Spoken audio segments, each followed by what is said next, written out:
அனைவருக்கும் வணக்கம். இப்போ நம்ம டிஆர்பி எக்ஸாம் ரிலேட்டடாக லீனியர் அல்ஜிப்ராலேருந்து ஒரு இம்பார்ட்டன்ட் ப்ராப்ளம் பார்க்க போகிறோம். ப்ராப்ளம் நடந்ததை பார்த்துடலாம். Which of the following is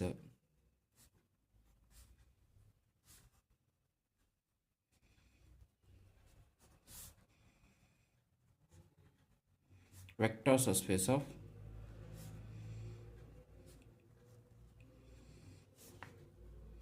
R3?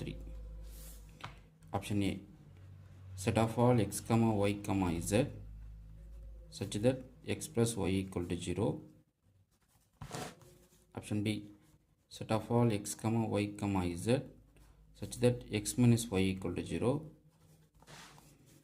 Option C, set of all x comma y comma z such that x plus y equal to 1. Option D, set of all x comma y comma z such that x minus y equal to 1.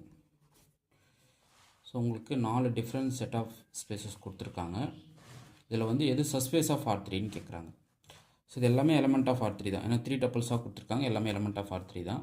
இதில் subspace of R3 நம்ம கண்டுபிடிக்கணும். ஓகேவா? First வந்து ஜென்ரலாக இந்த question எப்படி approach பண்ணுறதுன்னு பாருங்கள்.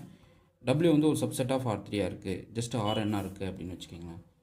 இது n டைமென்ஷனல் ஈக்குவலிட்டியன் ஸ்பேஸில் வந்து ஒரு W is subset of consider பண்ணுறேன்.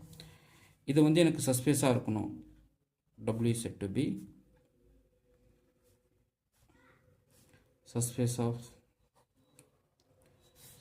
ஆஃப் Rn அப்படின்னு என்ன அர்த்தம்னா, ஃபஸ்ட்டு கேஸ் என்ன சாட்டிஸ்ஃபை பண்ணால் 0 பிலாங்ஸ் டு டபிள்யூவாக இருக்கணும். அது 0 வெக்டர் வந்து டபிள்யூக்குள்ளே இருக்கான்னு பார்க்கணும். இங்கே 0 வெக்டர் வந்து Rnல் பார்த்தீங்கன்னா 0,0, R டப்பிள்ஸ் இருக்கிற மாதிரி பார்க்குறோம், n டப்பிள்ஸ் இருக்கிற மாதிரி. புரியுதுங்களா? ஸோ 0 வெக்டர்னால் இதுக்கு மீனிங் தான் n காம்போனண்ட் ஆஃப் ஜீரோஸ் உட்காரணும். இந்த ஒரு கண்டிஷன் வந்து இதை வச்சுக்கிட்டு இது சப்ஸ்பேஸாக இல்லையா நம்ம டக்குன்னு முடிச்சிடலாம். பாருங்கள், இதில் 0 வெக்டர் வருமா? வரவே வராது. ஏன்னா உங்களுடைய வெக்டர் கண்டிஷனாக சாட்டிஸ்ஃபை பண்ணணும், x + y = 1ன்னு சாட்டிஸ்ஃபை பண்ணணும். சப்போஸ் நான் 0 வெக்டர் எடுத்துகிட்டேன்னா 0,0,0ன்னு எடுத்துக்கிட்டிங்கன்னா 0 + 0 வந்து 1ன்னு தான் வரும். அப்போ இது ஃபால்ஸ். அதே போல் x - y = 1ன்னு வரணும், இதுவும் வராது. அப்போ இதில் தான் 0 வெக்டர் இருக்குது பாருங்கள். இதில் x, y, zலாம் 0, 0ன்னு கொடுத்திங்கன்னா 0 + 0, 0 கிடச்சிடும், 0 - 0, 0 கிடச்சிடும். அப்போ AB ட்ரூ. அவ்வளோதான். இது வந்து கண்டிஷன், இதை நம்ம யூஸ் பண்ணிக்கலாம்.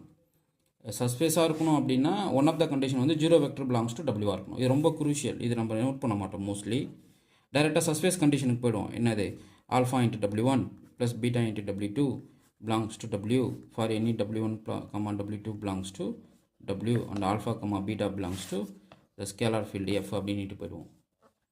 கரெக்டுங்களா? இந்த கண்டிஷன் சாட்டிஸ்ஃபை பண்ணால் எனக்கு போதும் அப்படின்னு நம்ம இதை வெரிஃபை பண்ணுவோம். இதை வெரிஃபை பண்ணுறதுக்கு பதிலாக ஒரு டேரெக்டாக இதில் 0 வெக்டர் உள்ளே இருக்கா அப்படின்னு செக் பண்ணிட்டா போதும். 0 வெக்டர் உள்ளே இருக்குமா?